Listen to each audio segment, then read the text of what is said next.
Mesdames et messieurs, bonjour, bienvenue dans ce débat de l'Université de la Terre. Je m'appelle Jean-Marc Victory, je suis éditorialiste au quotidien Les Échos et ravi d'animer ce débat sur comment aujourd'hui construire une société qui réconcilie l'économie et l'écologie, la gestion de la maison, de la production et celle de la nature, de l'environnement naturel et de celui que nous avons construit. C'est une question qui est une question neuve. Si nous nous étions réunis ici, peut-être dans un environnement légèrement différent il y a 2 siècles, nous n'aurons pas eu cette question. Pour produire, nous avons changé notre rapport à la nature. Nous avons commencé, ça il y a des millénaires, à sortir des métaux, mais ensuite, depuis 2 siècles, nous avons sorti intensivement du charbon, du pétrole. Aujourd'hui, nous le savons tous, ça ne peut pas continuer comme ça. Nous allons manquer de ressources naturelles. Nous sommes en train de détruire des équilibres qui ont permis à la vie humaine d'apparaître, des équilibres climatiques, des équilibres biologiques. Ce n'est plus seulement une question d'économie ou une question de politique, mais aussi une question de société, car nous avons bâti la plupart de nos relations, de nos institutions au cours des dernières décennies, sur un système, sur une économie, sur des fondations qui sont tout simplement insoutenables. Un simple témoignage de journaliste économique que je suis, mon rôle c'est de trouver des informations, de les mettre en cohérence, de les mettre en perspective, d'essayer de comprendre et de vous faire comprendre le monde qui nous entoure. Ces informations sur le plan économique sont trop étroites. Toutes les grandes statistiques, les plus suivies à l'échelle macroéconomique, qui est celui auquel je travaille, portent sur des flux, sauf le chômage, et c'est peut-être pas par hasard qu'on a un problème là. Quand un baril de pétrole est extrait du sol, nous comptons ce qui a été dépensé pour le produire, sa valeur, mais nulle part n'est inscrit de manière cohérente, de manière reliée au reste du monde, le fait qu'il y a un baril de moins dans les entrailles de la Terre et le fait que sa combustion dégage des gaz qui ont un effet de serre.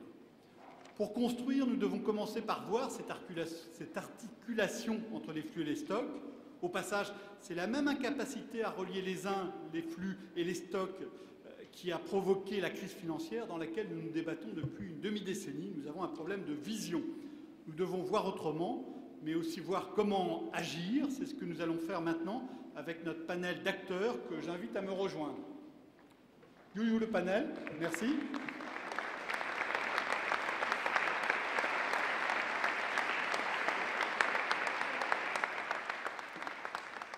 Geneviève Ferron, vous êtes vice-présidente du Shift Project. Le Shift Project, c'est une institution assez originale, un think tank, ou plutôt un action tank, qui est dédié à la transition vers une économie sans carbone. Je vous conseille d'aller voir le site internet, on y trouve plein d'informations passionnantes. C'est une boîte à outils et elle travaille aussi pour réfléchir à ces questions. Elle travaille aussi dans un bureau d'études qui s'appelle Casabi. Geneviève est une pionnière de la notation sociale. Elle a travaillé dans différents endroits, et notamment comme directrice du développement durable de Veolia. Geneviève a écrit plusieurs livres, dont 2030, Le crack écologique, et Bienvenue en Transhumanie avec Jean-Didier Vincent. Uwe Bergmann, vous êtes directeur du développement durable de Henkel. Vous travaillez sur l'environnement depuis longtemps, vous avez passé des diplômes en sciences de l'environnement, vous avez été consultant à l'Institut de Management Environnemental en Allemagne et vous occupez depuis 13 ans vos fonctions chez Henkel. Henkel, c'est un géant allemand des lessives, des produits de beauté, des adhésifs, 47 000 salariés. Si vous ne connaissez pas l'entreprise, vous connaissez forcément certaines de ses marques comme Le Chat, Mir, Loctite ou Diadermine. Et puis enfin, Philippe Germa. Philippe est directeur général du WWF France. Philippe a eu auparavant de nombreuses activités coupables, puisqu'il a travaillé dans la publicité, la politique, la banque, avec toutefois un fort tropisme vert, puisque dans la politique, il était avec un certain Brice Lalonde, dans la banque, il travaillait dans la finance carbone. Le WWF, c'est au départ, il y a un demi-siècle, le Fonds mondial pour la nature sauvage, d'où son célèbre panda, mais c'est aujourd'hui l'une des plus puissantes organisations non gouvernementales sur les questions d'environnement, plus de 5000 salariés dans le monde et plus de 5 millions de volontaires dans le monde entier aussi. Donc dérouler des débats, on va commencer par quelques questions que je vais poser, quelques rebonds que je vais organiser. Ensuite, un panel d'étudiants de Ionis STM, de l'EDEC, de l'ESCP Paris, de Sciences Po et de Paris-Dauphine ont préparé des questions. Ils les poseront. Je sais bien que pour le reste de la salle, ce sera peut-être un peu frustrant, mais ces étudiants ont beaucoup travaillé pour préparer cette session. Et ensuite, donc, question de la salle, déroulé classique pour ces manifestations. Et je vais commencer avec une question simple que je vais poser à chacun de nos trois panélistes, qui est la question qui est posée à chacun des panélistes de l'ensemble des rencontres de l'Université de la Terre, qui est, selon vous, le meilleur est-il à venir? Donc Geneviève, selon vous, le meilleur est-il à venir? Bonjour, donc ça commence par moi. C'est une question qui est à peu près aussi simple que quel est le sens de la vie, hein, c'est ce que j'ai dit. Donc, le meilleur est-il à venir? Forcément, oui.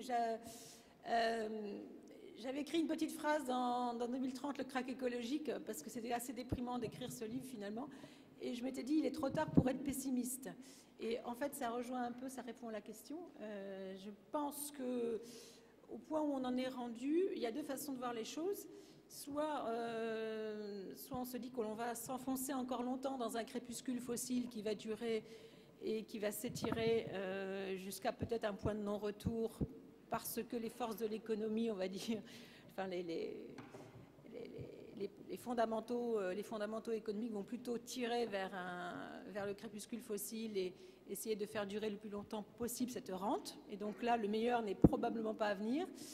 Mais on peut se dire aussi qu'il n'y a jamais eu autant de bouillonnement, de questionnement, d'envie de faire autrement, de créativité sur le terrain, avec un appétit et dire un engagement très fort. Et c'est un changement de civilisation et je pense que beaucoup ressentent cette période comme un changement de civilisation. Donc on peut peut-être se dire qu'il y a une nouvelle renaissance qui se profile sans être trop dithyrambique. Donc, comme je suis un naturel optimiste, oui, le meilleur est à venir, à condition quand même de retrousser sérieusement ses manches. Voilà.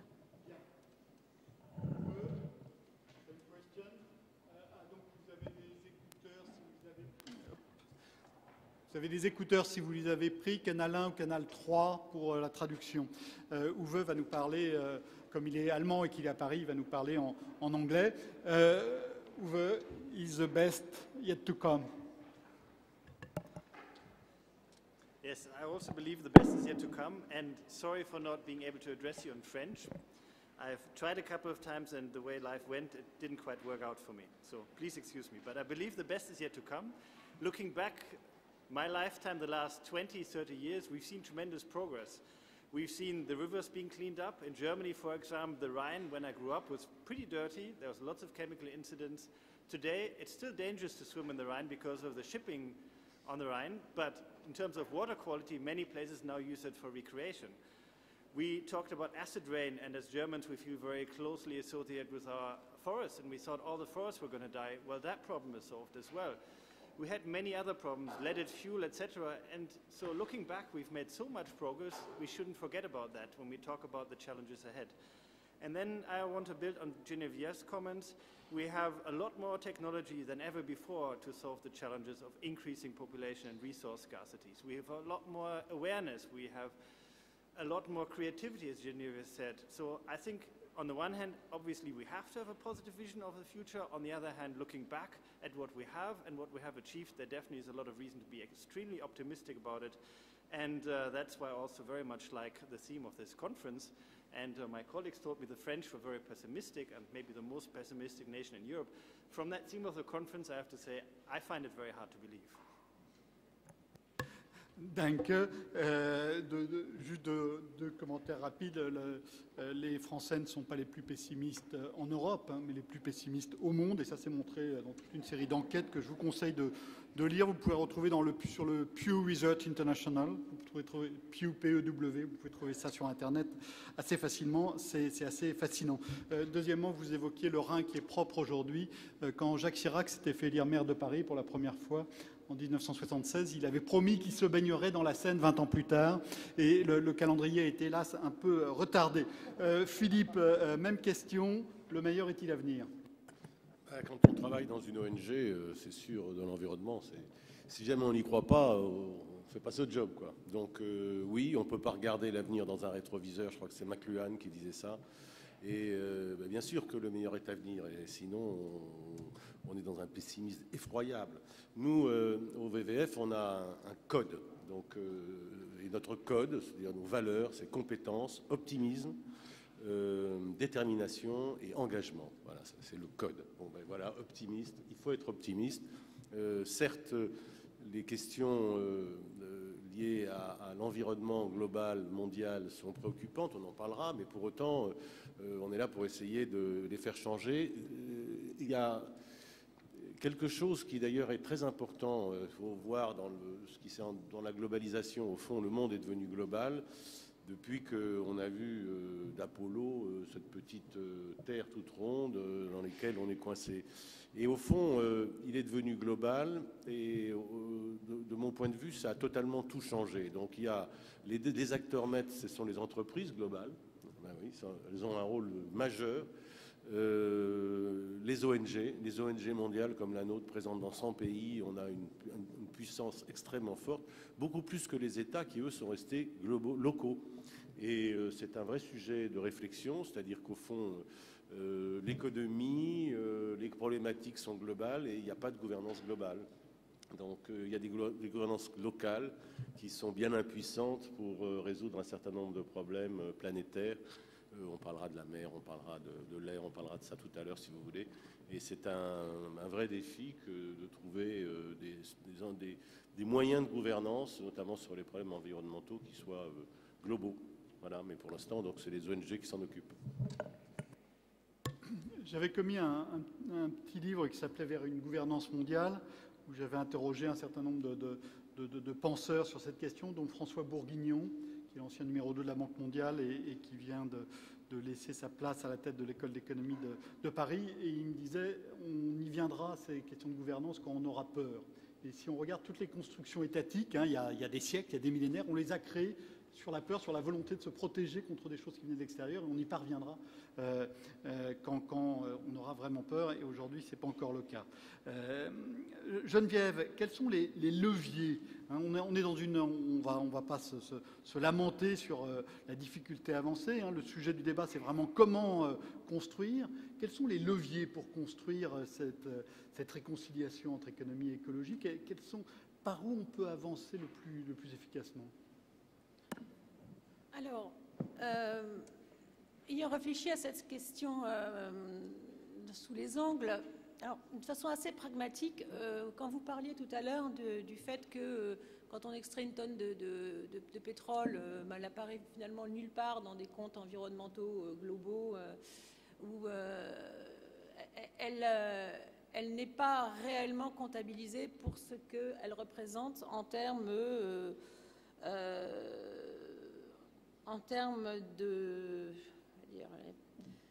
contraintes, en tout cas de contraintes physiques et d'incidence sur le climat ou potentiellement le dérèglement climatique. Donc mettre en place une comptabilité environnementale suppose qu'on soit capable d'objectiver des flux, que l'on soit capable d'objectiver des stocks et que qu'on trouve un alphabet commun économique permettant finalement de tous bien parler la même langue et comprendre et mettre dans les comptes les mêmes chiffres et les mêmes valeurs. Et ça, on ne l'a pas. Et quand je regarde d'ailleurs l'état du marché carbone porté par les Européens, inventé par les Européens, je me dis que, le meilleur est à venir, donc on va répéter le mantra, le meilleur est à venir. Mais par exemple, sur cet outil de marché qui était le carbone, qui était une métrique, qui était une devise, qui était une langue commune, on a trébuché. Alors, ça ne veut pas dire que c'est fini, très loin de là, mais on a trébuché. Donc, la première chose, il faut objectiver absolument ces flux et ces stocks physiques et leur donner leur contrepartie environnementale en termes de valorisation économique. On n'y est pas. Donc, je parle d'environnement, mais je pourrais aussi parler de social. On a une grande difficulté également à aller vers une fiscalité environnementale. La fiscalité environnementale est aussi un autre levier que l'on néglige, on passe à côté, on rate des occasions. Le débat sur la taxe carbone en France en 2009 en est aussi un exemple, alors que d'autres pays, on parlait des pays scandinaves, ont réussi à le faire. Mais probablement que les sociétés scandinaves, on y reviendra peut-être, sont plus cohérentes avec une gouvernance plus homogène. Enfin, je ne veux pas trop m'avancer parce que finalement, je les connais de loin. Mais nous avons une grande difficulté à aller vers une fiscalité environnementale. Après, pour aller vite, il me semble que la finance serait aussi bien bien invité à ce défi, dans la mesure où est-ce que les investissements se portent sur les technologies, sur les entreprises qui ont le plus fort potentiel de décarbonation ou vers des entreprises qui vont offrir des modèles économiques décarbonés. Alors, je parle carbone pour faire simple, parce que l'urgence, c'est quand même de sortir de cette économie très intensive en carbone. Je ne crois pas. Est-ce que dans les grandes entreprises, dans les programmes de M&A, de Merger and Acquisition, est-ce que vous avez quelqu'un qui va dire on n'achète pas ceci parce que dans 10 ans, 15 ans, c'est une épave carbone, c'est pas la peine de mettre ça dans nos comptes, personne ne va nous le racheter, ou a fortiori, allons vers ces technologies? Je ne le vois pas encore. Je veux dire. Donc il me semble que tous ceux qui aujourd'hui ont les leviers et les cordons de la bourse ne sont pas sensibilisés à ces sujets, mais peut-être qu'ils ne le sont pas parce qu'ils n'ont pas les outils pour objectiver. Donc c'est pas, il n'y a pas un complot des méchants et des gentils. Je pense que ce sont des personnes, et j'en ai rencontré beaucoup, qui auraient envie aussi d'apporter une contribution, qui intellectuellement sont intéressés par ces sujets. Simplement, nous n'avons pas des outils, ou en tous les cas des outils suffisamment fiables, ou alors suffisamment fiables aux yeux de l'ancienne économie. C'est ça aussi la difficulté, parce que finalement, on peut construire quelque chose en rupture, mais il faut aussi qu'il y ait une transition pour que le lien se fasse. Donc être trop en rupture, trop en avance, trop innovant, vouloir partir sur des modèles économiques qui finalement ne trouveront pas preneur, voilà, donc une réflexion qui doit s'engager, mais dans toutes les business schools, enfin chaque fois que je vois passer des conférences sur ces sujets, je me dis c'est pas possible qu'il y ait autant de livres, d'intelligence, de colloques, de réflexions, de séminaires sur ce sujet et qu'on accouche d'une souris. Donc j'ai pas la solution, mais on n'est pas loin. On n'est pas loin et moi je pense qu'on n'a pas peur. J'ai une théorie assez personnelle. Je pense qu'on est en train de se mitridatiser. Vous savez, le mitridatiser, c'est quand on prend un petit peu de poison tous les jours à petite dose, comme ça on est sûr de résister, d'être le plus résistant possible. Mais dans un sens, pas dans le bon sens, c'est-à-dire que sur le climat, on s'habitue. On est en train de s'habituer, on va se dire, bah oui, il va faire plus chaud, etc. etc.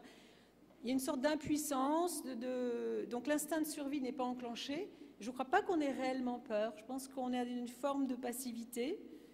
Et la peur, oui, nous amènerait à, quand on regarde l'histoire, nous amènerait à accomplir peut-être plus vite de grandes choses. Mais là, c'est plutôt émollient. Voilà. Bon, on verra. Uwe, do you think too that vision, a good vision, is the first thing we need? Absolutely. You need a good and understandable vision to have an idea where you're going to go. And so when we developed our sustainability strategy at Henkel, or the latest version of it, we looked at the term sustainable development again. And it links quite well to the best is yet to come.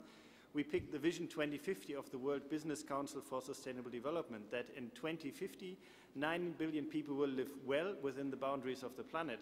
And we won't be doing anything major about the 9 billion. They're going to be around, plus minus a couple 100 million.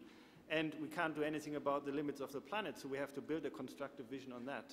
And if you say we want to have 9 billion living well within the limits of the planet, you have to get more resource efficient and look at what does quality of life mean for you.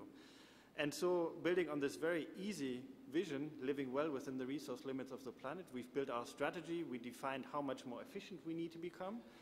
So more people on the planet, better life means more resource consumption per euro at least. And since we only have that one planet, we decided that we need to be about 5 times more efficient in terms of creating quality of life from resources by 2050. And for a company, 2050 is a long time away. You can easily get lost with that very long-term vision. So we took 2030 to get out of current political turmoil and the governance problems we have around climate change, for example, and said within the next 20 years, we have to become about 3 times more efficient. And again, that vision might sound a little bit scary, but if you break it down year on year, then becoming 3 times more efficient in 20 years requires 6% per year. And if you look at the salary negotiations in the different countries, if you look at your income, if you look at your personal life, fuel efficiency of cars, houses, etc., those 6% are a pretty normal number. Either you find ways to earn more money or you have to become more efficient. So when I bought my house, I decided not to go for the biggest house and make sure it's energy efficient because I want to keep it for some time and otherwise it wouldn't fit in there. So I think you need a vision, but you also need to break it down. And then once you've broken it down into reasonable steps, you need to understand where you can really make a difference. We all need to work on the global governance, clearly, but we also need to show bottom-up that it's possible that we can make progress. That has helped us a lot in building our own strategy, but I think we also need to do more of that on the global scale. Thank you. Philippe, donc pour une ONG comme le WWF, quels sont les leviers les plus efficaces? Quels sont ceux que vous actionnez, au-delà bien sûr de l'influence? Par où est-ce que ça vous paraît le plus facile d'avancer? Tout d'abord, je voudrais dire un mot à Geneviève. Au fond, moi, je ne suis pas tout à fait d'accord avec toi, parce que quand dans les années 70 se créait le mouvement écologiste en France,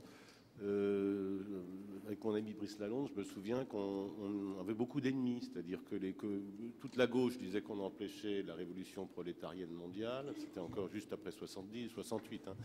Et pour les gens de droite, on empêchait de faire des profits en rond, donc c'était quand même très difficile, et ça a mis du temps, mais ça a été beaucoup plus vite qu'on aurait pu le penser. C'est-à-dire qu'au fond, quelques 30 ans, même pas après, 30 ans après, les gouvernants parlent d'écologie, hein, ils parlent de la lutte contre l'effet de serre, ils parlent de ces choses-là. Donc il y a eu, cette maison ici a su protéger des sites merveilleux. D'ailleurs, ça me permet de faire une toute petite discrétion, parce que nous savons aujourd'hui, en ce qui concerne un endroit merveilleux qui a été classé par l'UNESCO, qui est le parc des Virunga. Le parc des Virunga, c'est, pour ceux qui connaissent, le parc des Kivu, c'est là où vivent les gorilles, les quelques gorilles qui restent. Et ce pays, c'est un pays, c'est la République démocratique du Congo, hein, un pays dont tout le monde sait transparent, honnête, en ce qui concerne les chefs d'État. Et ils ont donné 2 permis d'explorer du pétrole dans le parc, ou à proximité.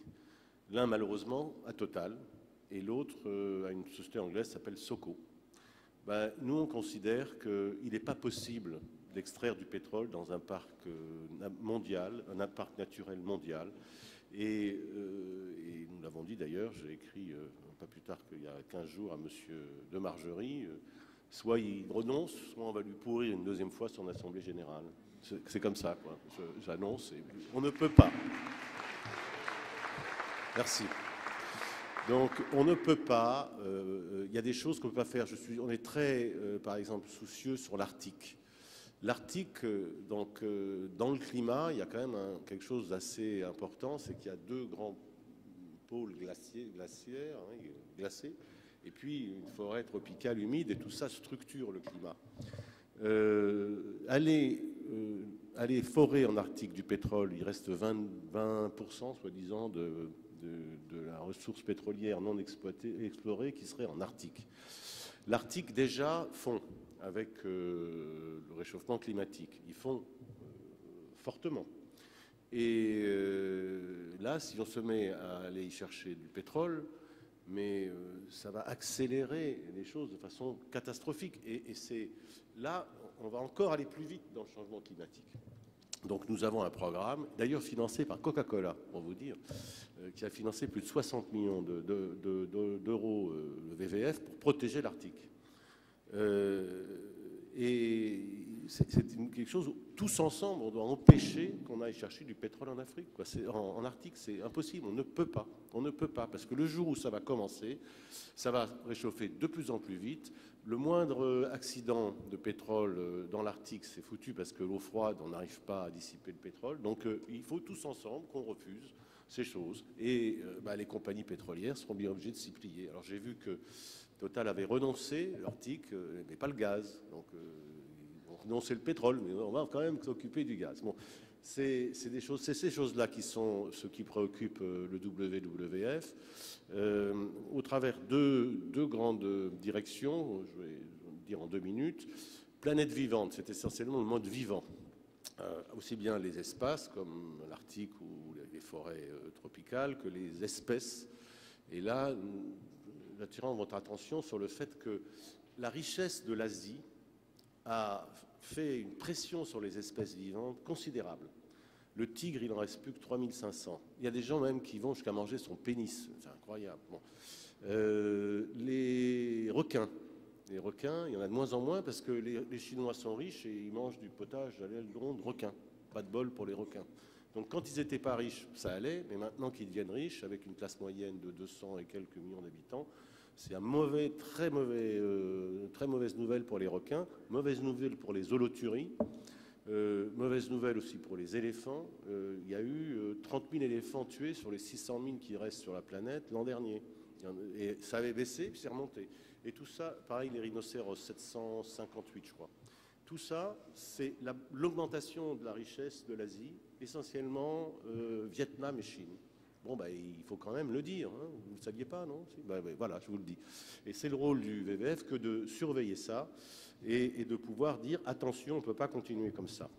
Et le deuxième axe du WWF, c'est mondial, c'est l'empreinte écologique. Donc on a des indicateurs, qui sont les indicateurs développés par le WWF depuis plusieurs années, et qui montrent que les hommes aujourd'hui, l'empreinte écologique des hommes sur la nature, et qui montrent que au mois d'août, nous avons utilisé tout ce que la nature pouvait nous donner comme revenu, et que du mois d'octobre au mois de décembre, nous, les hommes, nous tous ensemble, nous consommions de la dette. On consomme le capital, on s'endette par rapport à ce que peut donner la nature, exactement comme dans la finance. Et on sait que la dette, c'est pas tenable, c'est pas soutenable. Voilà. Donc ces deux axes, planète vivante avec des espaces et des espèces menacées qu'il faut absolument conserver, et l'empreinte écologique où on essaye de mesurer l'impact des hommes sur l'ensemble des ressources naturelles, et qui aujourd'hui on consomme à peu près une planète et demie par an. Et avec les perspectives qu'on a avec l'augmentation du niveau de vie de l'Asie, notamment enfin des BRIC, hein, essentiellement Chine, Brésil et Inde, on va assez vite vers deux planètes et demie. Voilà. Donc 2 fois et demi les ressources annuelles que donne notre planète. Donc on est d'accord. Sur ça, oui. Bon, donc Philippe, vous nous avez montré 2 instruments, 2 leviers par lesquels on peut agir. Le premier, donc, c'est effectivement l'influence, hein, en expliquant un certain nombre de problèmes à des gens qui ensuite pourront faire pression sur les gouvernants, sur les entreprises, pour que ça change. Et puis la pourriture de l'Assemblée générale. Hoover, had you the WWF in one of your shareholder meetings or no? I don't know how many WWF members have been part of our shareholder meetings, but they haven't raised any critical questions in our shareholder meetings for sure, at least the last about 6 or 7 years that I've been part of those meetings. I hope that's because of the very constructive partnership we have with the WWF, especially in Germany. Philippe mentioned the footprint. We've been working with WWF Germany in a carbon footprint pilot some years ago, also developed a vision for climate-compatible consumption. We work with the WWF in a partnership trying to improve standards on sustainable palm kernel oil, for example. So I think the role of the NGOs is extremely important, and the WWF is one of the partners that we do work with a lot in Germany. But if I can build on that, I think it is important that the NGOs do voice their opinions, on the one hand, for those who are the laggards who are not making progress, and stay credible partners for those who want to drive progress. And I think Philip has mentioned a number of challenges we face, the overall footprint. And for us now going forward, the key question is how can we turn, on the one hand, the increased awareness, with, on the other hand, the multitude of challenges. And there's a big project that we're involved with the World Business Council to turn the Vision 2050 into Actions 2020. We started working with the Stockholm Resilience Center and a global network of scientists to define really the key planetary boundaries, the things that need to be in place. And Philip addressed some, reducing our overall footprint. Carbon was mentioned by Geneviève, and also the key ecosystems that we need to maintain. And based on that, I think business and NGOs should work together to then develop really action plans, what we can put in place within the next 10 years, and where we can also show progress and then feel good about the progress. I think that's one of our challenges. We're not clear enough how much progress we're making, so sometimes we're a little bit too scared and sometimes a little bit too pessimistic about what we've already achieved. You have spoken of very broad topics. Can you say very concretely on 1 or 2 examples how your company become much more efficient? Well, it's easy to look back, and all of you hopefully are involved with washing your laundry some way or another. At a recent panel discussion, I asked how many people wash their laundry themselves, and I said, in my household. So even if it's in your household, you should know what it looks like. So I remember the big bins, about this big, where I stored my Legos in, and that was the big bins for detergent. And nowadays, from the 1970s to today, the amount of detergent you need per wash load has decreased by about down to a quarter, maybe even less, depending on what detergent you use. So we use a lot less material, less packaging, less logistics. And at the same time, those detergents work better at lower temperatures, take better care of your laundry, etc. So we can create more value, save your clothes, reduce energy consumption, etc. with a lot less resources. So that's tremendous progress, and it's something that we now take for granted. Nobody would buy this big box anymore and put in, actually it was about this much of detergent for one load, and nowadays you just need this tiny bit. So I think there's a lot of areas where we've made progress.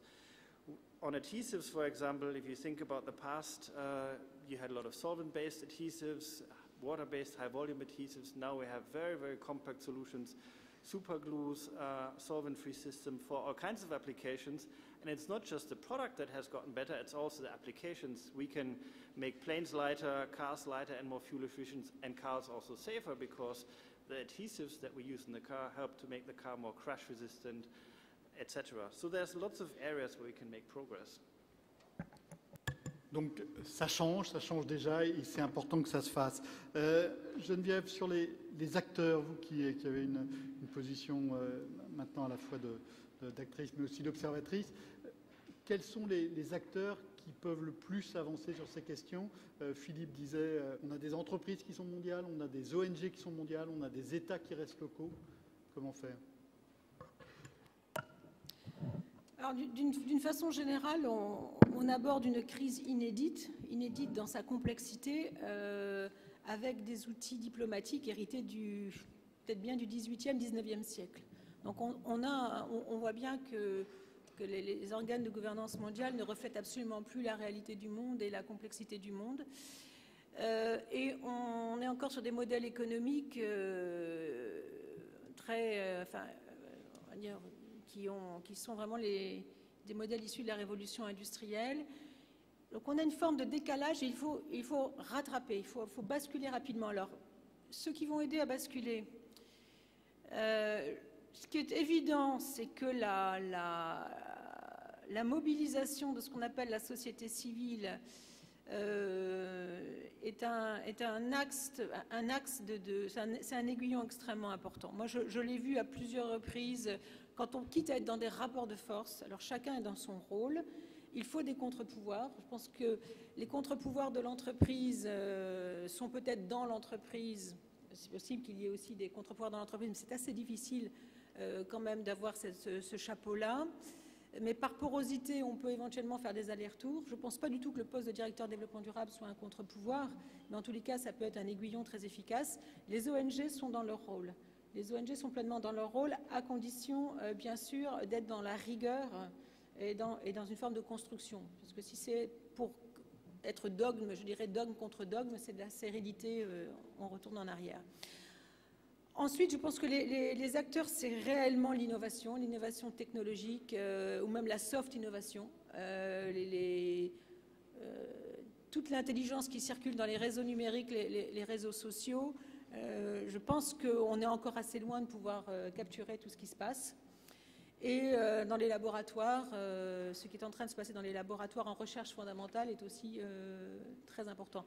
Ce que j'observe, c'est que les acteurs de la finance, pour des raisons qui sont probablement liées au fait qu'ils vivent très bien dans un monde plutôt virtuel et qui ne sont pas confrontés à la vraie vie, les acteurs de la finance ont relativement peu d'appétence encore pour ces secteurs-là.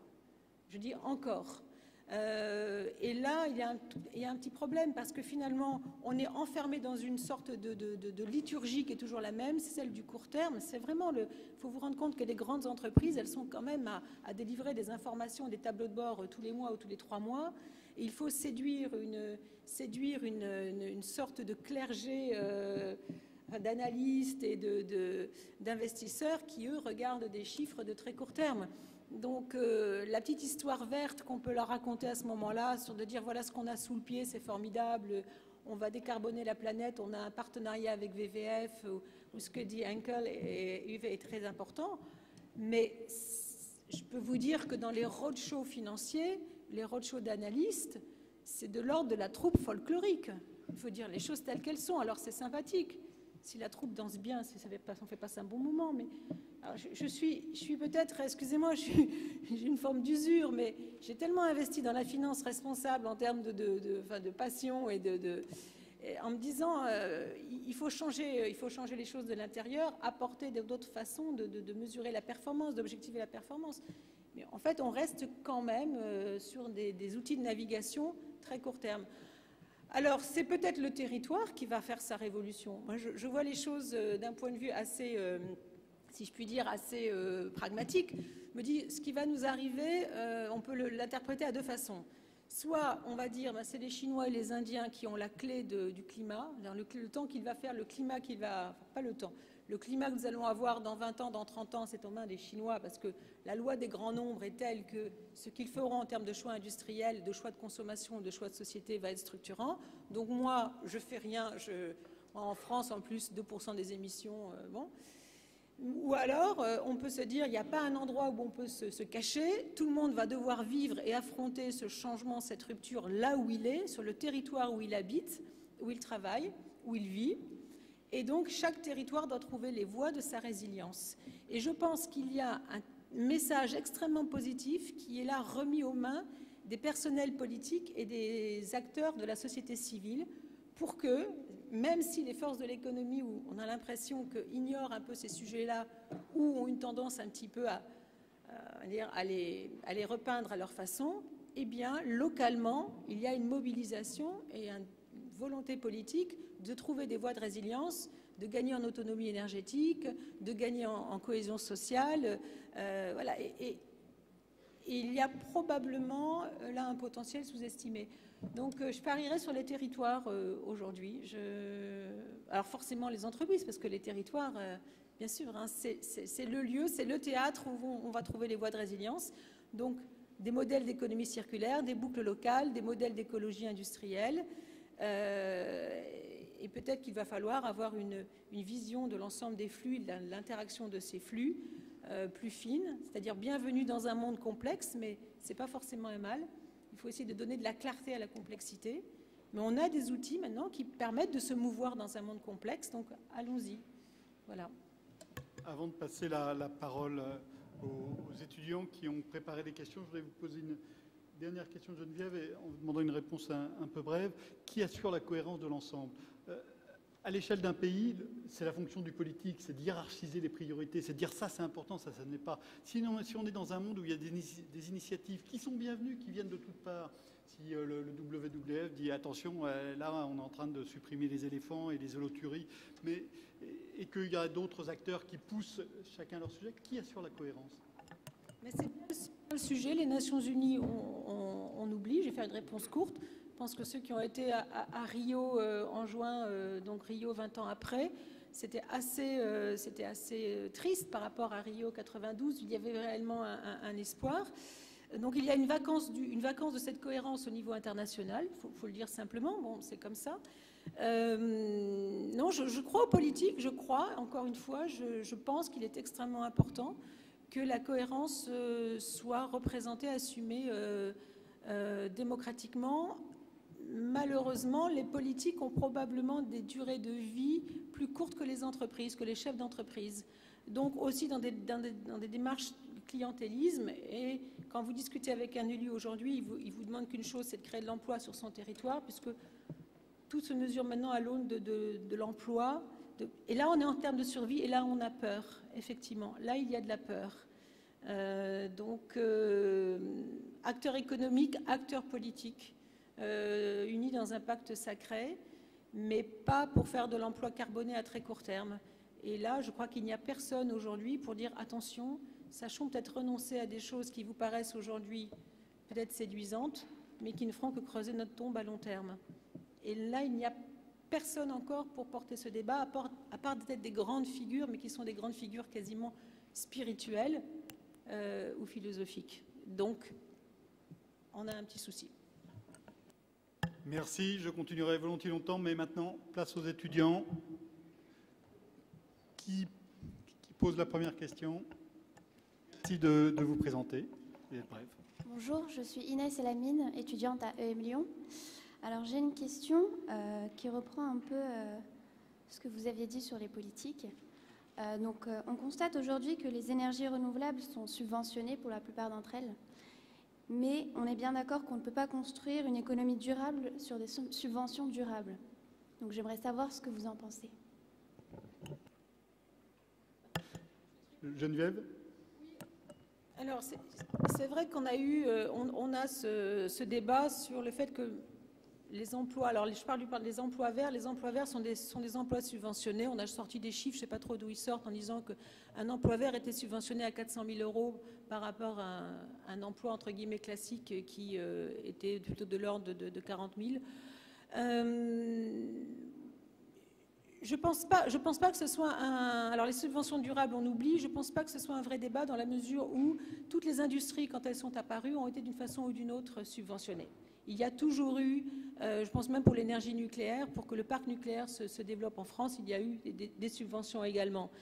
Après, la question, elle est probablement plus sur le choix, comme disait Jean-Marc, le choix, dire dans quel est le mix énergétique que l'on veut vraiment et on s'y tient. Aujourd'hui, le pas de temps est tel qu'il n'y a pas un seul choix qui va nous permettre d'éviter une hausse massive du coût de l'énergie. Et comment les politiques font face à ça? C'est vraiment le sujet, il est là, il n'est pas tellement dans les subventions, c'est qu'on ne s'est pas préparé assez tôt. Et on voit bien que tout, l'éolien, le solaire, le mix énergétique, la géothermie, enfin, il n'y a pas une, c'est cher, c'est très cher, et on n'a pas une réponse unique. Voilà. Et là, on a une impuissance caractérisée, et je ne pense pas que les subventions soient réellement le sujet. Il y a un problème de volonté politique et d'assumer des choix qui est de dire oui, l'énergie va coûter de plus en plus cher. Voilà. Philippe, un mot sur le nucléaire, puisque le WWF travaille dessus. Oui, alors d'abord, moi je considère qu'aujourd'hui on subventionne par exemple l'éolien ou le photovoltaïque parce qu'on a un prix d'électricité qui est trop bas.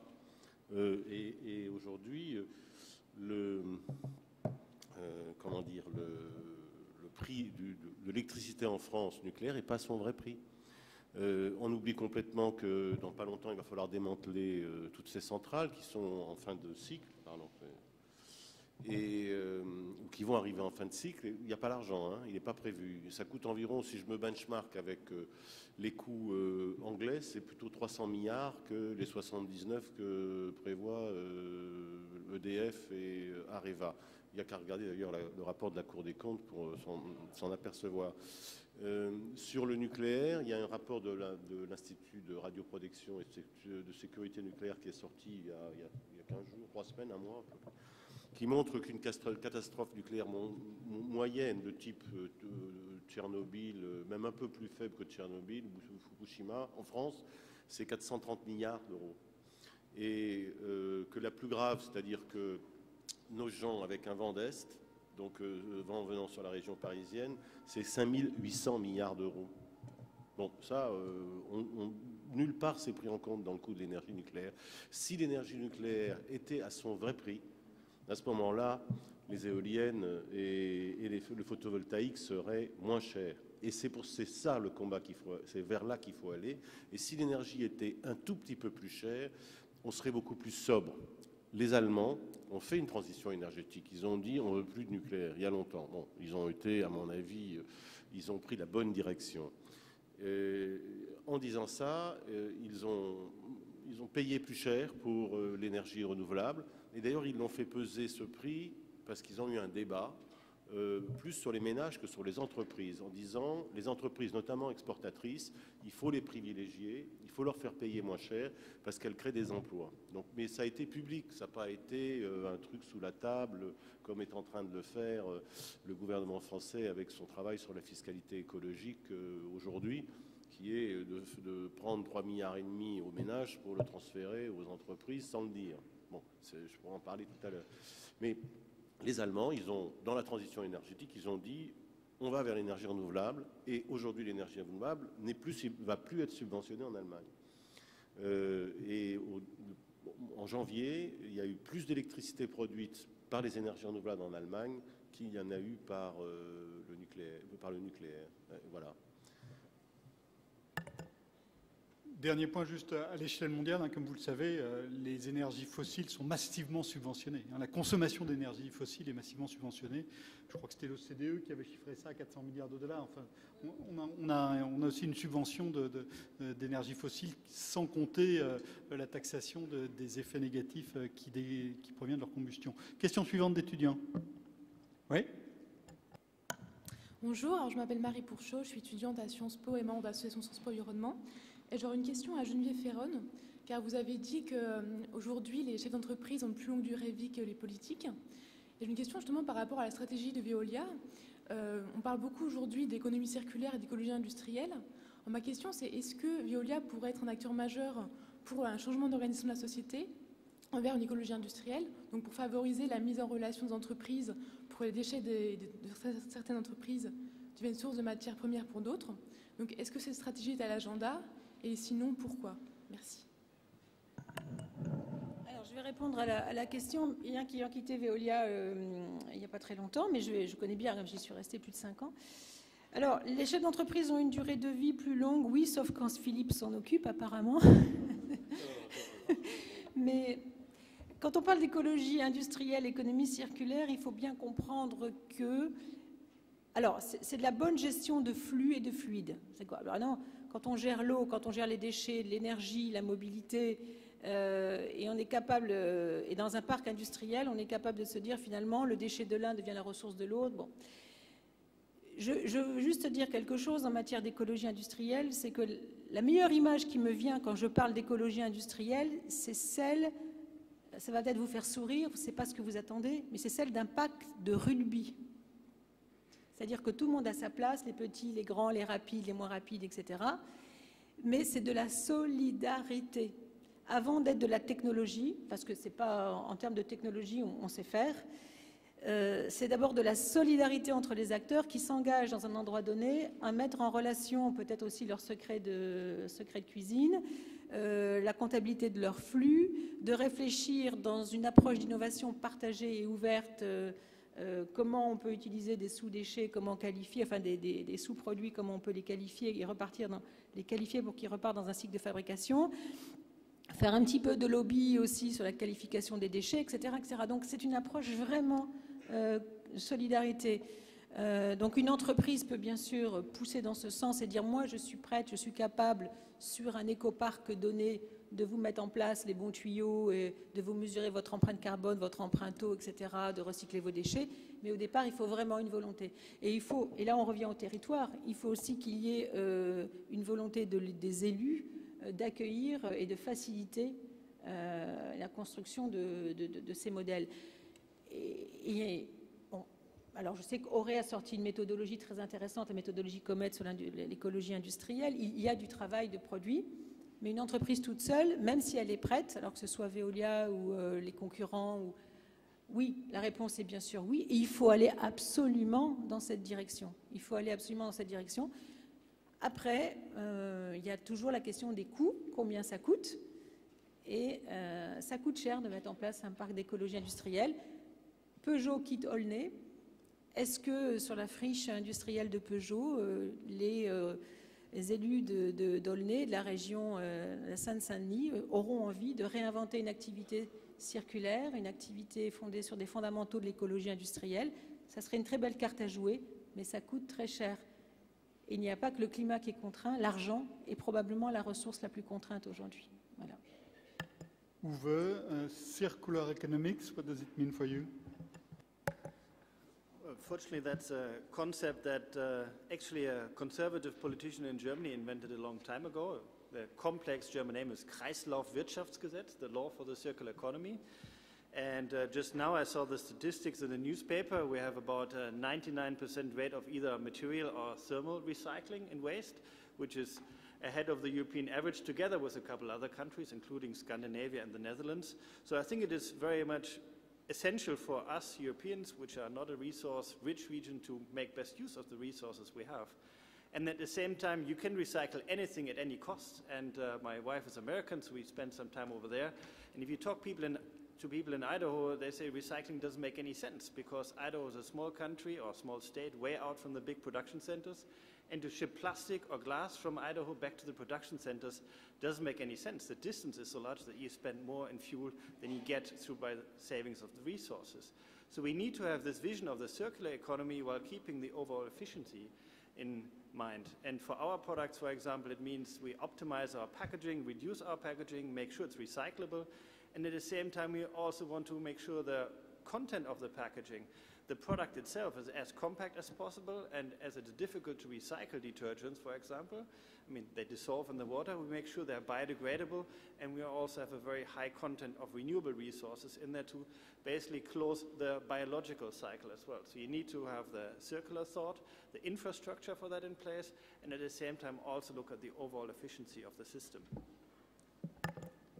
Question du panel.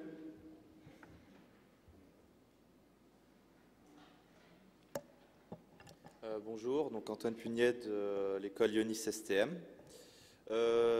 Comment distinguer l'engagement véritable d'une entreprise en faveur de l'environnement d'une simple affirmation de bonne volonté assimilable à du greenwashing? C'est une question pour Geneviève, évidemment. Merci. Oui, merci de me la poser. Ouais, je vais vous répondre. Quand j'ai créé une agence de notation sociale environnementale qui s'appelait ARES en 97, finalement, à force de collecter les informations et d'essayer de voir comment l'entreprise prenait réellement en compte la dimension sociale environnementale et l'intégrer dans sa politique de ressources humaines, dans ses choix opérationnels, etc. Bon, il m'est apparu quelque chose de très simple et vous allez dire, vous allez rester sur votre faim, mais il me semble que la meilleure façon de se dire est-ce que l'entreprise est réellement engagée, c'est d'abord d'écouter sa présidente, mais c'est très rare, ou son président, son directeur général. Il me semble qu'il y a là une rencontre, les sujets de développement durable, il y a une rencontre qui s'opère entre la culture de l'entreprise, son secteur d'activité et les tripes du dirigeant. Excusez-moi, mais c'est vraiment comme ça. Les tripes du dirigeant. Est-ce que le dirigeant, ces sujets-là, est-ce qu'à titre personnel, sont des sujets qui lui parlent? Parce qu'il faut quand même être courageux pour aller sur ces sujets-là. Il faut avoir des convictions fortes et il ne faut pas avoir peur de les montrer. Et c'est peut-être plus facile pour les entreprises familiales qui n'ont pas la pression d'un actionnariat de court terme et qui sont inscrites dans la pérennité du patrimoine et qui comprennent ce que durabilité veut dire. Voilà. Donc par expérience, regardez le dirigeant, soyez très attentifs à ce qu'il dit. Est-ce qu'il est aligné sur la culture de son entreprise et est-ce que le secteur d'activité le pousse aussi à se mettre en risque et à pousser les feux de l'innovation? Et donc vous en trouvez. Et oui, les entreprises vraiment engagées, mais attention, une entreprise, ce n'est pas une ONG. On n'est pas dans une démarche philanthropique. Hein. Il faut que derrière, il y ait quand même un retour sur investissement et que les actionnaires qui aient mis de l'argent ne se retrouvent pas ruinés. Bon. Aujourd'hui, j'ai l'impression que c'est plutôt les entreprises qui ne font rien qui vont se retrouver ruinées. Donc on n'a plus rien à perdre. Mais les entreprises patrimoniales m'ont paru parfois plus innovantes sur ces sujets-là. Et voilà. Philippe. Alors, comme on est une ONG qui travaillant avec les entreprises, de temps en temps, on nous parle de nous en greenwashing. Mais moi, je vais vous dire 2 exemples. J'ai rencontré il y a quelques jours les dirigeants de Bouygues Énergie et ils m'ont expliqué que aujourd'hui, ils ne construisaient plus un bâtiment sans faire un diagnostic énergétique. Ils essayaient de faire des bâtiments à énergie positive, etc. Ils avaient développé une city box permettant de réduire très fortement la consommation d'électricité d'éclairage public, par exemple, en mélangeant d'ailleurs l'informatique et l'électricité, le Rifkin pour ceux qui connaissent. Ces gens de Bouygues Énergie et du groupe Bouygues m'ont dit mais de toute façon aujourd'hui, il y a 10 ans on était premier constructeur mondial, maintenant on est 3e, le premier est chinois et si jamais on ne fait que vendre du béton, on n'y arrive pas parce que les Chinois sont toujours moins chers. Donc ils sont obligés d'aller vers finalement une technologie, des choses plus complexes. Et sur quoi ils vont? Ils font l'efficience énergétique, la moindre consommation d'eau, etc. Donc ils vont de fait vers des produits, là c'est des produits, des immeubles, la construction qui est plus soutenable. C'est ça qu'ils peuvent vendre. Veolia, pendant des années, a vendu des mètres cubes d'eau, et de temps en temps, Veolia ou d'autres, et de temps en temps d'ailleurs, une petite enveloppe sous la table.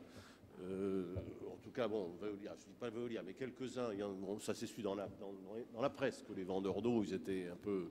Dans les tribunaux aussi. Dans les tribunaux. Bah. Et je ne parle pas de Veolia en particulier, mais de la vente de compagnies privées d'eau et de services de ce type. Bon, aujourd'hui, ils s'aperçoivent que vendre des mètres cubes d'eau, c'est plus possible. D'ailleurs, parce que les mairies, elles reprennent en régie. Donc, ils sont en train de réfléchir à un service, comment non plus vendre des mètres cubes d'eau, mais vendre le moins d'eau possible, la meilleure qualité possible, et comment rejeter le moins possible de polluants dans la rivière une fois qu'elle a été consommée. Donc, c'est un autre paradigme. Et je pense que c'est intéressant parce que les entreprises, elles se mettent à gagner de l'argent en étant plus efficientes en termes d'environnement, d'impact sur la nature, etc. Et c'est ça que nous cherchons, nous, le WWF. On cherche à encourager, et moi, j'ai dit aux gens de Bouygues, mais si vous voulez, moi, je vais vous aider à commercialiser votre Citybox auprès des municipalités. Je suis prêt à mettre mon logo et à aller voir les maires pour que demain, l'éclairage public en France consomme 30% de moins d'énergie électrique. 30%, c'est énorme. Alors, il y a des investissements à faire. Bon, il va falloir trouver les modes de financement, mais je pense que c'est le job d'une grande association comme la nôtre de pousser les entreprises, les collectivités, etc., vers plus d'économie. Et tout le monde sera heureux. Voilà un mode de réconciliation que je trouve particulièrement intéressant. Uwe, short comment. Well, I just would like to combine those two comments with our experience at Henkel. And I think the first point Geneviève made is very important. Sustainability and performance on sustainability is not easy. And so we need experts like the rating agencies who look at every little action of the company and combine that into one concise picture.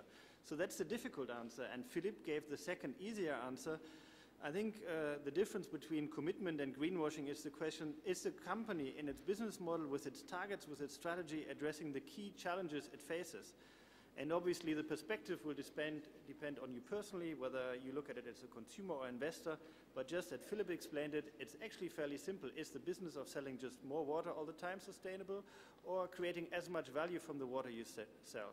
So you can look at that from your perspective as a potential employer, as a customer, as an investor, and say, does that make sense to me? If it makes sense to you, if it's connected to the core business, then probably it's not about greenwashing, but true commitment.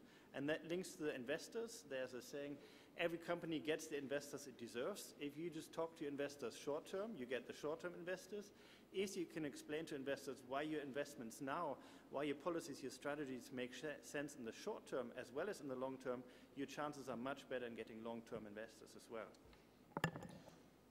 Le témoignage du journaliste, premièrement, la culture de l'entreprise est quelque chose d'absolument essentiel. Il y a des entreprises qui ont ça dans leur culture et qui vont beaucoup, ça ne veut pas dire qu'elles font tout bien, mais ça veut dire qu'elles vont beaucoup plus naturellement dans la bonne direction que d'autres pour lesquelles c'est beaucoup plus compliqué. Deuxièmement, l'engagement du dirigeant de l'entreprise est quelque chose d'important. Et ça, on le voit. On voit des entreprises qui changent de dirigeant et ça perfuse tout au long de l'entreprise. Donc, c'est quelque chose de tout à fait important, un élément de jugement essentiel. Le troisième point, c'est que moi, comme journaliste, j'ai un problème et je vois ça de plus en plus souvent quand sur une carte de visite, je vois directeur de la communication et du développement durable. Voilà. Et ça, vous pourrez garder ça dans un organigramme. Question suivante du panel. Bonjour. Je suis Davy Bartebin de Ionis STM également. J'aurais voulu savoir, que pensez-vous qu'une fiscalité écologique des acteurs économiques soit efficace pour préserver l'environnement? Et si oui, quels facteurs y intégrer? Philippe, peut-être d'abord? Oui. Alors, nous, les écologistes, on a toujours été pour la fiscalité écologique, bien entendu. Et la fiscalité écologique, qu'est-ce que c'est? C'est une fiscalité de comportement, c'est-à-dire qu'on met une taxe pour changer le comportement. Ce n'est pas une fiscalité de rendement. La fiscalité de rendement, c'est une fiscalité qui permet de faire du rendement, donc d'emmagasiner de l'argent au niveau de l'État. La fiscalité de comportement écologique, la vraie, elle a pour objectif de disparaître, puisqu'on fait changer le comportement parce qu'on met des taxes dessus, et les gens vont prendre un produit de substitution ou vont arrêter de consommer ce produit parce qu'il est trop taxé. Et la fiscalité écologique a pour objectif de disparaître, quoi. À un moment donné, le produit, les gens n'en veulent plus. Aujourd'hui, il y a un débat qui a été lancé par le gouvernement sur la fiscalité écologique, qui est d'ailleurs une table, il y a une sorte de... C'est un débat, je ne sais pas si c'est pas le débat national, mais bon, et c'est dirigé par Christian de Pertuis. Et là, le gouvernement est en train de chercher des taxes de rendement, parce que l'État cherche de l'argent. Et trouver une taxe au nom de l'écologie, tant pis pour les écologistes, mais pour les socialistes, c'est mieux de dire que c'est pour les écologistes qu'eux qui ont décidé une taxe. Donc voilà. Et vous avez vu dans la presse des choses sur le diesel, des choses sur la taxe carbone, etc. Nous, on est favorable à une fiscalité écologique, on n'est pas favorable à augmenter la pression fiscale. Donc on dit à un niveau de pression fiscale constant. Parce qu'aujourd'hui, la pression fiscale est énorme et elle ne sert qu'à créer des emplois publics. Je ne suis pas sûr que ça soit ça qui va y sauver le pays, hein. Donc, fiscalité écologique, oui. 2, à prélèvement constant. Et puis 3, il faut... Dans ce débat, ce n'est pas posé aujourd'hui à Bercy, hein, en ce moment, mais moi je l'ai posé dans cette table ronde auquel j'assiste en tant qu'ONG. Elle est faite pour quoi, cette fiscalité écologique? Bon, là, le gouvernement a dit c'est pour la compétitivité des entreprises. Donc ça veut dire faire une taxe sur les ménages pour transférer l'argent aux entreprises. À la limite, pourquoi pas, mais il vaut mieux le dire, quoi. Ça serait mieux de le dire plutôt que de le faire comme c'est actuellement, sans le dire. Donc ça, le débat est biaisé. Moi, je trouve que, au fond, les Français pourraient dire, bah oui, comme en Allemagne sur l'énergie, les ménages payent plus parce qu'on veut préserver les entreprises. Mais là, on ne le dit pas. Donc le débat actuel, à mon avis, est mal parti. Et c'est dommage, quoi. Parce que la fiscalité écologique, oui. Le fait de... Et c'est ce que j'ai dit d'ailleurs à Cécile Duflot sur ce débat actuel sur la fiscalité écologique. Je lui ai dit, toi tu perds des électeurs et moi je perds des donateurs. Bon, parce que le WWF, on vit de donateurs. Il y a 200 000 personnes qui donnent entre 30 et 60 euros par an. Je vous invite d'ailleurs à le faire. En France, défiscalisé à 60%. Et si jamais ces gens, c'est généralement des gens de classe moyenne ou supérieure, si ces gens sont assommés d'impôts, ils ne donnent plus dans les ONG. Voilà. Et j'ai dit, toi Duflot, tu verras, aux prochaines élections, à force de mettre des taxes en disant qu'elles sont voulues par les écologistes, tu n'auras plus d'électeurs. Voilà. Et d'ailleurs, elle en a convenu. On a tout de même sur cette question un problème majeur en France et qu'on refuse d'aborder, et qu'on l'aborde à chaque fois que l'écotaxe arrive vraiment sur le devant de la scène, hein, c'est que ça a des effets redistributifs qui sont très forts. Aujourd'hui, vous avez une taxe sur l'énergie très forte en France. Qui c'est qui en souffre le plus, hein, en pourcentage de son revenu? Eh bien, c'est les gens qui ont très peu d'argent, qui sont allés s'installer en banlieue lointaine, parce qu'ils ont construit des passoires thermiques et qu'il leur faut leur voiture pour aller travailler. Et donc, et à chaque fois qu'on parle de ça, ça revient immédiatement au début de la scène et au devant de la scène. Et ce qui est terrible, c'est que du coup, on fait rien. Et du coup, il y a des gens qui continuent chaque année de construire des dizaines de maisons qui sont des passoires thermiques où il faut la voiture et il faut beaucoup d'énergie pour consommer. Et donc, on laisse le problème se renforcer. Là, pour moi, il y a une responsabilité majeure des politiques parce que c'est vraiment un problème de long terme, de vision et ça relève de la contrainte publique. Dernière question d'un panéliste avant de passer aux questions de la salle, s'il y en a. De l'autre côté. Oui. Bonjour, Clément Carl de l'EDEC. Ma question s'adressait un peu en réaction avec ce qu'avait pu dire Philippe Germain à propos des concurrents que peuvent avoir Bouygues en Chine. Comment faire pour, peut-on imposer des politiques environnementales aux pays en voie de développement alors qui sont dans un stade de développement qui seraient amenés à reculer à cause de ces politiques environnementales? Est-ce qu'il n'y a pas une hypocrisie? Parfois, on entend souvent ce terme de la part des pays développés qui voudraient ralentir la croissance des pays en voie de développement. Philippe, je sais que vous pourriez causer 1 heure sur le sujet, mais 3 minutes. C'est le problème de la gouvernance mondiale, hein. On a bien vu, comme il n'y a pas de gouvernance mondiale, il n'y a pas de loi mondiale, quoi. Donc c'est la limite de l'exercice. On l'a vu sur le climat, on l'a vu sur la biodiversité, sur tout ça. Donc c'est difficile. Alors, Nous comment dire, le WWF, par exemple, on a créé un programme mondial qui s'appelle Change China for Change the World. Et nous avons donc 300 personnes en Chine et on essaye d'expliquer aux Chinois qu'est-ce qu'il faut faire pour essayer d'avoir le moins d'impact possible sur l'environnement. Les Chinois l'intègrent, hein. Mais c'est clair que si nous ne changeons pas notre mode de vie, les pays en voie de développement ne changeront pas le leur. Donc voilà, de dire aux Chinois il faut aller en vélo alors que nous on est en voiture, ça ne marche pas. Les Chinois ils veulent des grosses voitures, ils veulent des machines à laver, ils veulent tout ça. Donc soit nous sommes capables de leur montrer que l'éclairage public il est beaucoup plus consomme beaucoup moins et ils le prendront, sinon ils prendront l'ancien. Geneviève ? Là, j'ai une petite note d'optimisme parce que, en fait, j'ai été invitée en mars, je crois qu'il doit faire 2 ans, à Pékin sur un séminaire qui était vraiment plutôt chinois, parce qu'on n'était que 2 occidentaux. Il y avait mon homologue de L'Oréal qui était là.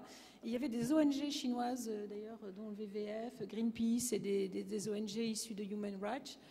Qui avaient le droit de parole et qui ont montré des images que moi-même j'aurais censurées pour montrer aux Chinois, parce que c'était vraiment, je voulais pas non plus montrer. Oui, non, au sens où il y avait des images de pollution environnementale, je me suis dit, ils m'invitent, est-ce que je veux leur dire, voilà, vous êtes vraiment, vous conduisez de façon déplorable. Alors, donc j'ai préféré montrer des images de la pollution de la Méditerranée, et honnêtement, on peut balayer aussi devant notre porte.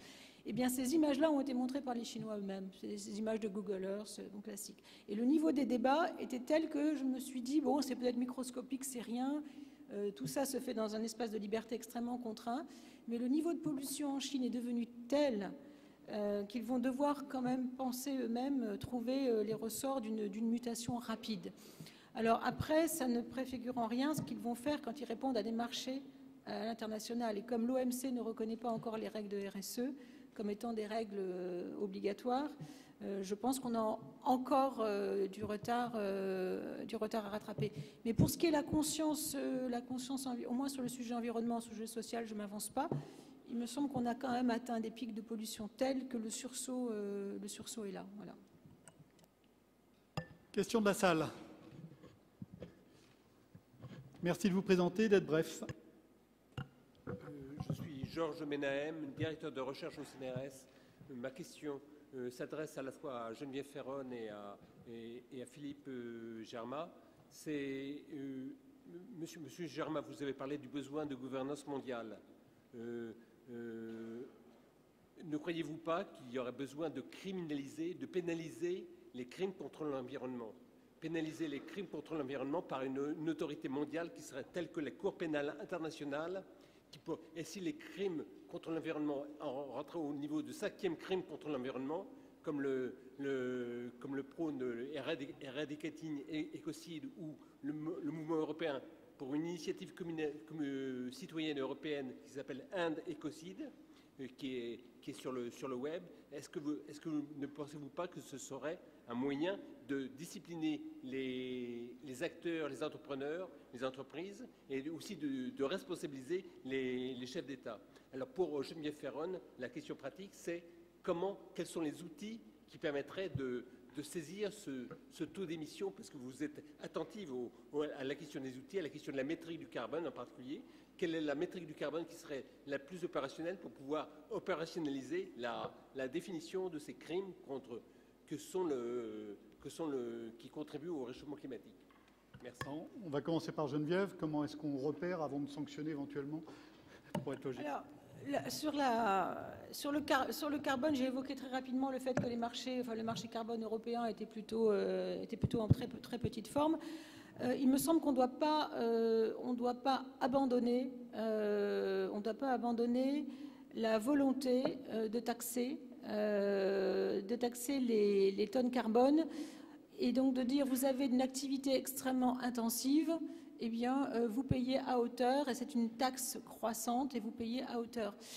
Si on ne le fait pas, mais je ne vois pas qui peut l'imposer aujourd'hui, mais si on ne le fait pas, on va aller vers ce crépuscule fossile qui va être très long et très douloureux. Je pense qu'il y a des zones géographiques qui mettent en place le marché carbone. L'Australie le fait. Il y a des marchés de gré à gré carbone. Il faut absolument les soutenir. Je ne vois pas quelle est la meilleure façon d'objectiver. Alors, je n'utilise pas le mot crime contre l'environnement, mais en tous les cas, la dette écologique qu'on est en train de constituer, la dette climatique qu'on est en train de constituer, en continuant d'être extrêmement intensif en carbone, il me semble qu'il faut l'objectiver. Alors, peut-être que la communauté européenne, mais là il y a eu récemment un arbitrage qui a été rendu qui ne va pas dans le bon sens, mais il faut peut-être que la tonne de carbone doit être plus rare pour être plus chère et qu'on crée de la rareté. Mais en voulant, on a eu quand même une guerre des lobbies qui a été très très forte pour faire en sorte que ce marché se vide de sa substance. Et ce qui est terrible, c'est que ceux qui avaient investi sur un carbone élevé et qui avaient prévu des investissements permettant une rentabilité à moyen terme, voient aussi leur espérance s'effondrer. Donc je crois qu'il faut persévérer. C'est la seule, pour l'instant, c'est le seul axe sur lequel les juristes, veut dire l'économie physique et l'économie réelle, et la physique, et les fondamentaux de la physique peuvent se rejoindre. Voilà. Mais je n'utilise pas les mots crime contre l'environnement. Il me semble que là, on rentre dans un champ beaucoup plus politique, voire philosophique. Donc je réponds justement uniquement sur la partie outils et la partie marché. Donc Philippe, sur la partie politique et philosophique, faut-il un tribunal pénal international de l'environnement? Bah oui, ça serait mieux. Mais par exemple, le braconnage des animaux sauvages, bon, c'est fait en toute impunité. C'est là où on gagne le plus d'argent et on risque rien. Parce qu'il y a déjà tellement de gens dans les prisons pour des vols, pour des trucs comme ça, qu'on n'eut pas les braconniers, hein, malheureusement, hein, quel qu'il soit. Hein. Donc, et c'est un commerce extrêmement rentable, extrêmement rentable. Il y avait eu les déchets à un moment, ça aussi, ça avait été très rentable, etc. Pour les étudiants de Sciences Po ici, ils savent qu'une gouvernance mondiale, c'est non seulement l'exécutif, mais c'est aussi le législatif et la sanction. Aujourd'hui, je vois mal, malheureusement, hein, je vois mal envoyer des casques bleus et des porte-avions au nom des Nations Unies pour un pays qui ne respecterait pas ses engagements au titre du protocole de Kyoto. Et ça va prendre un peu de temps, malheureusement, quoi. C'est souhaitable. C'est pour ça que nous disons, les ONG, on a un rôle parce qu'on est mondial, on est global, on dit les choses. Mais c'est sûr que tôt ou tard, il y aura notamment sur l'environnement, parce que c'est tellement global, il faudra une gouvernance mondiale. La France, d'ailleurs, a toujours milité pour la création d'une agence internationale de l'environnement. Lié à l'ONU. Aujourd'hui, il n'y a pas aux Nations Unies, il y a le PNU, mais qui n'est pas une agence au sens propre du terme. C'est un programme volontaire. Les Français sont souvent des architectes de la gouvernance internationale, mais ils ont souvent ensuite du mal à respecter les règles. Monsieur? Juste pour répondre à une question. L'ennemi, c'est tout le monde. Le problème, monsieur, si je peux me permettre, c'est que c'est pas l'autre l'ennemi, c'est tout le monde. C'est ce qui rend très compliqué la tâche. C'est qu'on a du mal à dire qui est responsable de qui. On est tous complices. Non, mais l'objectif, c'est de responsabiliser tout le monde. Ouais. J'en suis bien consciente, mais le problème, c'est que voilà, on est tous devenus complices. Question de monsieur. Oui, bon. Allô, oui, bonjour. Paul Cordier, consultant. Vous avez évoqué différents leviers au cours de cette conversation que vous utilisez dans vos relations avec les entreprises. Vous avez parlé de fiscalité, vous avez parlé d'actionnariat, vous avez parlé de relations de culture entreprise et de relations avec les dirigeants. Par contre, on n'avait pas parlé de clients. Les entreprises, s'il n'y a plus de clients, il n'y a plus de chiffre d'affaires. Elles sont très liées à ça. Et pour moi, enfin, j'ai l'impression que c'est quand même un levier très, très important. Les entreprises sont toujours à cheval sur à la fois leur clientèle, les relations avec les actionnaires et les relations avec le personnel. Mais le client est quand même quelqu'un d'important. Un levier important, peut-être. Et comment procédez-vous vis-à-vis de... Quelle est votre stratégie vis-à-vis de ça? Hoover, that's a question for you. So, what about the customer? I think it's a very important question, and it nicely ties to the last comments. For one, it is a way for all of us, for all of society, to have a direct influence on all of our daily actions, be it in what temperature we set our washing machine, how fast we drive our car, how we heat our houses, but also which products we buy. And I think that's the fastest way we can send signals and reward those that are doing good work and withdraw our business from those that are doing worse work. And from a company perspective, it relates to both our business to business, our industrial relations, as well as to our consumers. I think it is very important to make a good value proposition to our customers in the first place. And this can be a green value proposition, but in general, for the very vast majority of the customers, the product has to work, and the environment can be an additional benefit. So we sell you a nice laundry or a good hairstyling product. We have some more compact products that are a lot more eco-efficient than others. We don't sell you that as a green product, but we sell it to you as a product that works, that makes your hair look good or your clothes cleaner, and it has added benefits. You might not be carrying as much liquid with you if you talk about hairstyling products, you can fly with it. You don't have to carry as much bulk home if you're going shopping for detergents. It cleans your laundry at lower temperatures, which means you save money. So first of all, it is a value argument for the customer. And then for some, it also helps to know that it is coming from a responsible company that takes care of its social and environmental obligations, that acts responsibly along the value chain. But first in line, if we do want to get the majority of consumers, both on the consumer side as well as on the industrial side, we have to get the value proposition right. And from our experience, I think we're at the beginning. Our marketing people still have a lot of potential. Our R&D people have a lot of potential. Even more so if we work with partners like the WWF and see how we can change lifestyles. Just this morning, driving around Paris, we saw all those new electric rental cars. I think that's great seeing how those new forms of mobility are developing, and there's similar cars in other places of the world. So we have to think about the entire system that we sell and make a good value proposition to consumers and business customers that this is actually the choice they want to make and not a choice that some global government will force on them. It has to be the smarter choice, the more attractive choice. We have a lot of good cases in the past, and I think if we all work on that together, understand the priorities we need to work on, then there's tremendous potential in there. Merci, Madame. Ensuite, on va prendre des questions au fond de la salle, parce que je pense qu'il y en a aussi. Oui, Christine Bruno, maire adjointe de Boulogne-Billancourt, maire adjointe au développement durable, ville et territoire d'accueil de l'entreprise Henkel et présidente de l'ONG Femmes de Demain, très impliquée sur les stratégies de développement durable. 3 questions liées à l'éducation, la formation et la communication. Ne pensez-vous pas aujourd'hui qu'il serait temps, puisque ça n'est pas réalisé, de renforcer les programmes d'éducation, mais dès le plus jeune âge chez les jeunes enfants, sur toutes ces questions stratégiques? C'est une matière qui mérite d'être au chapitre des grandes matières de l'enseignement. Je suis ravie qu'il y ait des étudiants présents parce que ça démontre aussi que les choses avancent. Sur la formation, en tant qu'élu, je constate, hélas, très souvent, que trop d'élus ne sont absolument pas formés à ces matières et parfois, par méconnaissance, ne traitent pas des sujets comme cela devrait être. Donc, du côté de la formation des élus, je pense qu'il y a de vraies questions qui peuvent être posées. Et enfin, en termes de communication, je trouve qu'aujourd'hui, beaucoup de choses sont très éparses. Parfois très bien dites, mais très éparses dans ce qui peut être dit, et du coup, on perd énormément de sujets importants. Juste un témoignage, à Boulogne-Billancourt, j'ai renégocié en début de mandat la délégation de service public du chauffage urbain de la ville. Il fallait vouloir, c'était la zone d'aménagement friche industrielle des terrains Renault, donc la plus grande en France aujourd'hui, sur un chauffage urbain aujourd'hui qui atteint 65% d'énergie renouvelable. Quand on parlait tout à l'heure de subventions, décisions politiques, je peux vous dire que malgré l'investissement qui a été fait par la ville pour pouvoir réaliser ce chauffage urbain, s'il nous avait manqué les 15 millions d'euros supplémentaires de l'ADEME et de la région, c'eût été peut-être impossible. Donc parfois, la clé, elle est effectivement financière, mais voilà, là aussi, communication, échange des bonnes pratiques, comment mettre en place en gouvernance globale des sujets pareils en termes de communication pour qu'ils soient su, connus. Moi, quand j'intervenais à Polytech, je voyais plein de gens ouvrir des grands yeux, mais finalement, qui sait ce qui est fait parfois dans certaines grandes villes de France où on travaille très fortement sur ces sujets. Geneviève, d'abord, vous avez parlé de la communication et des territoires.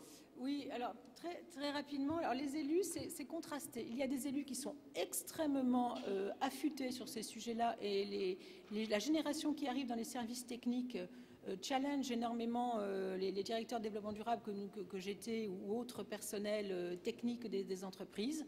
Donc là, je pense qu'il y a des choses très positives.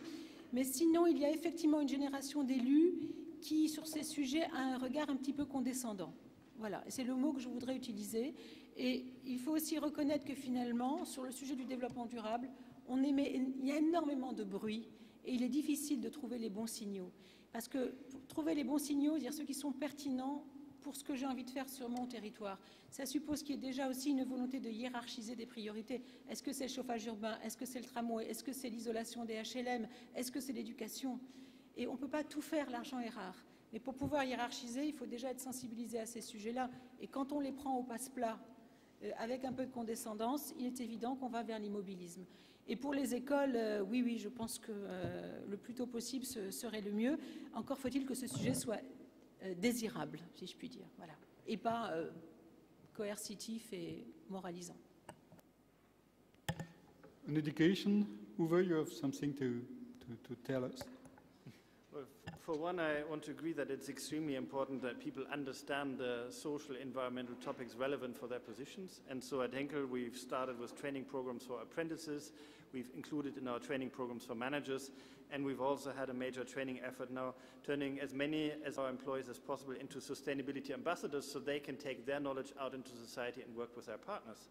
And one element of that, taking it out to their partners, you already mentioned, is schools. So we've developed one module where we have very simple behavioral topics, how to close the fridge, switch off the light, save energy when you use hot water, turn off the tap when you brush your teeth, etc. So we have this training module that our people can take into schools. So if you have a connection to a school, you can go there, align it with a teacher, and you do a session for the class.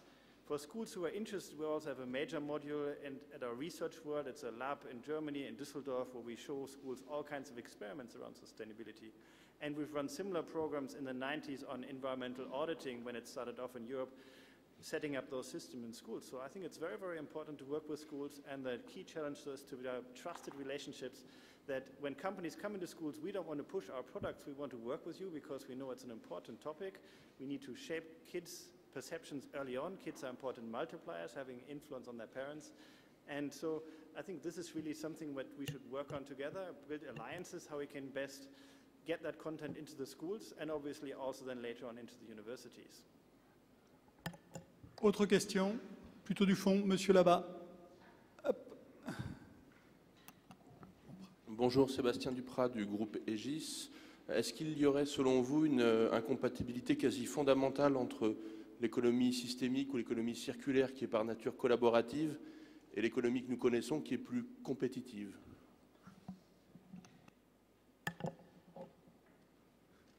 Geneviève? Oui, mais pas pour longtemps. Voilà, je ne peux pas faire plus synthétique. C'est-à-dire, aujourd'hui, oui, ce sont quasiment deux visions du monde qui s'affrontent, mais le principe de réalité va faire son œuvre et je pense qu'on est quand même plus intelligents ensemble et compte tenu des défis, de la complexité. Le maître mot, c'est la complexité. Pour moi, la définition du développement durable, c'est gérer de la complexité sous contrainte avec de l'éthique. Et je ne vois pas comment on peut faire autrement aujourd'hui. Donc il faut y aller, il faut aller vers cette économie collaborative, tout simplement parce qu'elle a les germes, elle porte en elle les germes d'un renouveau. Mais aujourd'hui, ça s'antagonise. Et je le vois bien parce qu'on parlait des clients, monsieur parlait des clients tout à l'heure, mais les clients, moi, on peut leur faire les plus belles propositions en matière de développement durable. À la fin, c'est le prix.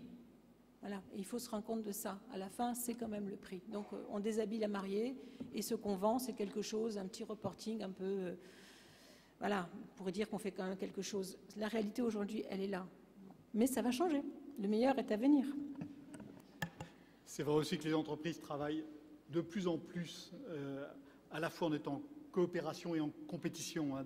Il y avait deux professeurs de management il y a 20 ans qui avaient sorti un livre qui s'appelait La coopétition. Et c'est aussi une forme de changement. Madame. Oui, bonjour. Je m'appelle Hamatou Gauthier, je suis citoyenne sensible à l'écologie. J'ai une question par rapport au projet Yasuni en Équateur. Je voulais savoir si vous savez où est-ce qu'il en est. C'est le projet où le parc Yasuni, le gouvernement de l'Équateur propose le droit de ne pas exploiter son pétrole, qui est environ de 7 milliards de dollars apparemment, et qui se fait payer ce droit de ne pas l'exploiter par les institutions et qui propose de récupérer cet argent pour investir dans la biodiversité et dans l'écologie. Qu'est-ce que vous pensez de ce projet? Savez-vous où il en est? Et pensez-vous que c'est une manière... Cette expérience donc, est une expérience très intéressante, hein, et vraiment pour réconcilier écologie et économie. Là, on est vraiment au cœur du sujet. C'est un modèle économique, comment l'expliquer, c'est-à-dire qu'il y a un réservoir de biodiversité qui est tel que le gouvernement équatorien décide de le sanctuariser, mais dire mais moi je me prive de revenus qui sont des revenus extrêmement importants si j'avais laissé les exploitations pétrolières, donc je voudrais que l'humanité, de certaine façon, c'est ça, c'est un patrimoine mondial de l'humanité, je voudrais que l'humanité me verse une redevance qui ne sera pas du tout à la mesure de ce que les revenus pétroliers m'auraient donné, mais qui me permet néanmoins de réinvestir et de sanctuariser ce lieu exceptionnel pour les générations futures. Alors tout ce que je sais, moi j'ai reçu un ambassadeur d'Équateur qui est venu me parler de ce sujet-là. Il fait le tour de toutes les diplomaties dans tout le monde, il fait des conférences, j'ai des newsletters absolument très bien faites tous les mois, mais j'ai l'impression qu'ils sont quand même très seuls. Et la presse ne parle plus tellement de ce projet, donc je me demande s'il n'a pas un peu de plomb dans l'aile. Alors si vous avez des informations plus récentes, mais en tous les cas, j'ai vraiment vu des personnes extrêmement impliquées et j'ai trouvé ce modèle unique. Mais si chacun disait, voilà, moi je sanctuarise ce lieu pour le bien de l'humanité, payez-moi, qu'est-ce que deviendrait finalement l'équilibre général Est-ce que l'UNESCO d'ailleurs pourrait se faire rémunérer en donnant son label au passage? Bon, il y a peut-être des choses à inventer. Autre question, monsieur là-bas. Bonjour. Vous m'entendez? Prenez un autre micro. Vous m'entendez? Oui. Bonjour, donc Frédéric Vincent. Je travaille en tant que scientifique pour l'Université de Californie. J'avais deux questions. La première, c'est sur les indicateurs économiques. Quand on parle de croissance, on parle de produit intérieur brut, qui a le mérite d'exister, mais qui mène à quelques aberrations, parce que plus le produit intérieur brut augmente quand on pollue. Donc, sachant qu'en fait, il y a des économistes qui travaillent sur un indice de progrès véritable qui a été implémenté. Je sais que dans l'État du Maryland, ils calculent justement, ils tiennent en compte les externalités. Donc, je me demande qu'est-ce qu'on attend pour arrêter de parler de PIB et justement prendre en compte de vrais indices qui tiennent en compte l'environnement, le côté humain. Et ma deuxième question, c'est... on parlait d'argent, on a parlé de fiscalité. On n'a pas parlé de paradis fiscaux, quoi. Il y a à peu près 25 milliers de milliards dans les paradis fiscaux, enfin, dernière estimation qui a été faite. Donc moi, quand j'entends que l'argent est rare, j'ai du mal à le croire. Et je me demande, encore une fois, qu'est-ce qu'on attend pour s'indigner et faire comprendre à nos médias, nos politiques, que l'argent, en fait, je pense qu'il y en a, mais il y a une minorité de gens qui captent les gains de productivité sur cette planète et qui mettent le magot dans un coin et qui ne veulent pas partager. Et ça, c'est un vrai problème. Voilà, merci. Merci de vos deux questions.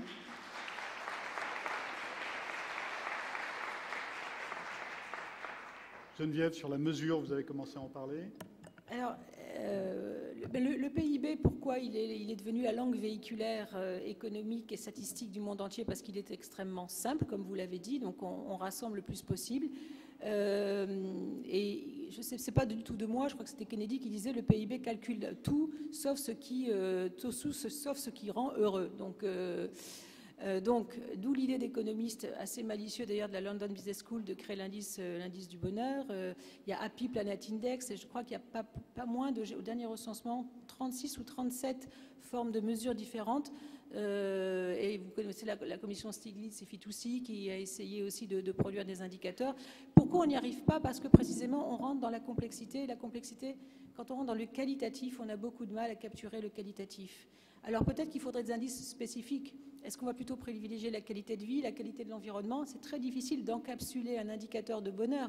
Le bonheur, voilà, ce qui me rend heureuse déjà, à supposer que je le sache avec précision, comment est-ce que je l'objective?